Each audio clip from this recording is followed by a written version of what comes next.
Hello there! The Marvel Rivals mid-season update saw Central Park taken over by Dracula as our heroes fight back against the Eternal Night. And it's packed with secrets, Easter eggs, and little amazing details you should see for yourself, including hints to potential new characters, like Thor crossed with a frog. And I'll also hit you with some lore if you don't know about your Norse squirrel gods, or what the victory and loss cinematics mean. Let's do this!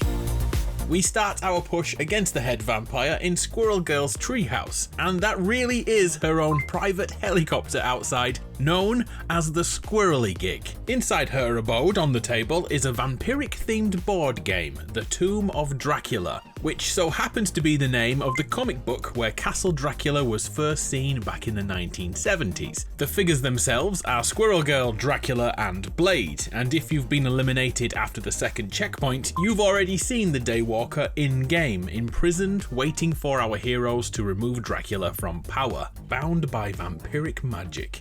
Oh, and a little detail on that board game I didn't notice until I started editing. The small print reads, "This game is a work of fiction and resemblance to actual events is coincidental." This game is being played out in real time in front of our eyes. A great little detail.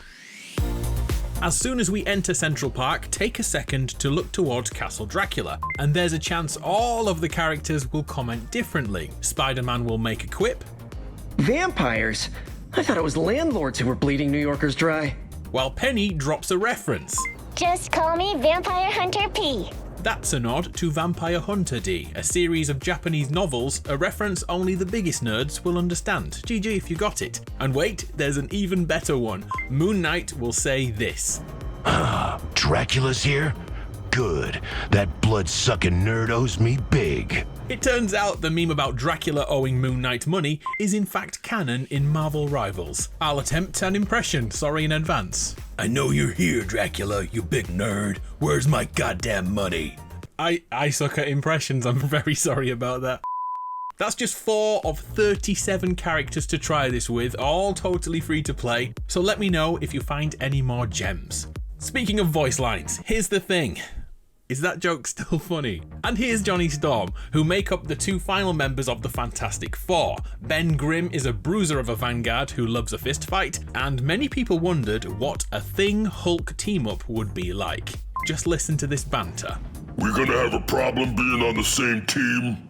Nah, I'm glad you showed up, Hulky. I was worried I'd be the ugliest one here. Watch your mouth, Grimm.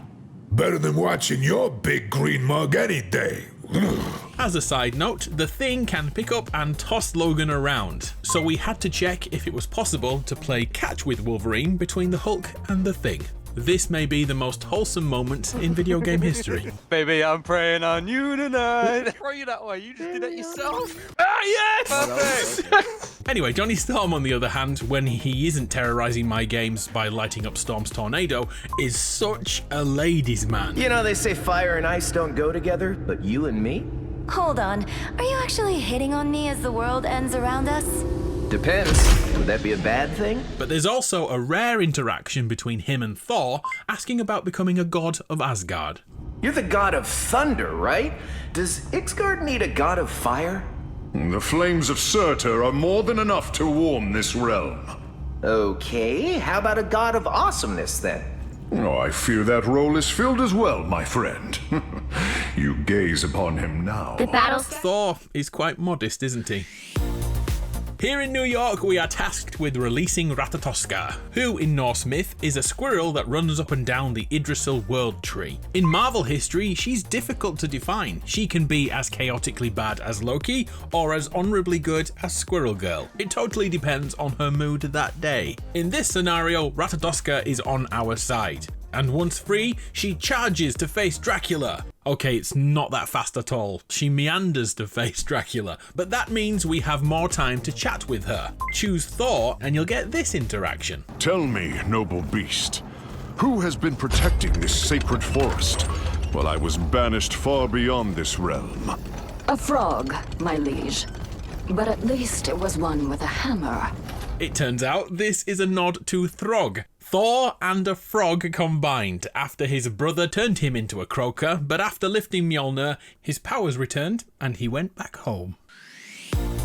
On our way into Dracula's abode, look around and you'll spot this statue. Not only is this an achievement to break it, it's also another Marvel comic book character, Bloodstorm 1. He was one of Hydra's vampiric shock troopers made from the DNA of Dracula himself. With superhuman strength, stamina, reflexes, and he can hypnotize and mind control his foes. Bloodstorm isn't the only unseen Marvel character hinted at in this update. The Daily Bugle is reporting on Blade's disappearance, and during an investigation we can read about the Daywalker. But it's this part that's the most intriguing. If you have any information on this person's whereabouts, please alert his next of kin, Brielle Brooks. That's Blade's daughter, Brielle. She's relatively a new character, first seen in 2022. After it was revealed, Doctor Strange hid her from harm for many years. She eventually became known as Bloodline, the next generation of vampire hunters, with almost identical abilities to her dad, and also the same weaknesses, as her bloodlust must be kept at bay.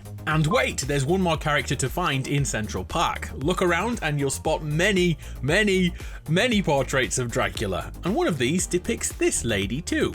I'm told this could be Shikla, a centuries-old demon, so I looked into it and check out this subplot. Many years ago, Deadpool was hired by Dracula to kidnap Shikla so they could be married, but somehow Deadpool married her instead. It's ridiculously insane and I love it. So, how are our heroes going to remove Dracula from New York and bring back daylight? Let's quickly go over the story. The main man, Dracula, is in possession of the Darkhold, the Book of Evil Sins, and he's reading the vampiric verses. Yet on the other side is information about the Montesi formula. This incarnation can destroy all vampires, and that's why our heroes are fighting each other. One team believes the Montesi formula is the right way to defeat Dracula, but what they don't realize is that every vampire would be unalived in New York City. The good and the bad, including Blade and his daughter. So a second team devises a different plan to only take out the head vampire himself. So I would assume the canon ending to this plot is the one where only the main man is taken out. What do you reckon?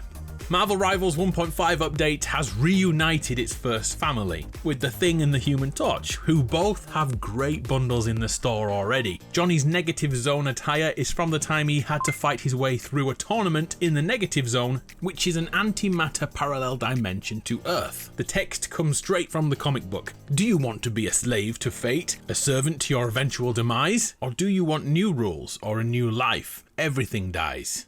To which Johnny replies, no, everything lives. Very epic. Whereas the Thing gets his iconic trench coat with the quote, "I'm sorry mister, I don't carry anything big enough to fit a man your size." Again, directly taken from the comic book when Ben is trying to find clothes that fit. I guess that explains why he usually wears very little at all. Right, I'm going to look at every single gravestone in Central Park to hunt for more Easter eggs. Thanks for watching, and thanks to Marvel Rivals for sponsoring this breakdown. My story video is so close to being done. Please subscribe if you'd like to see it. I'm Adam, you're awesome, it's been a pleasure. See ya!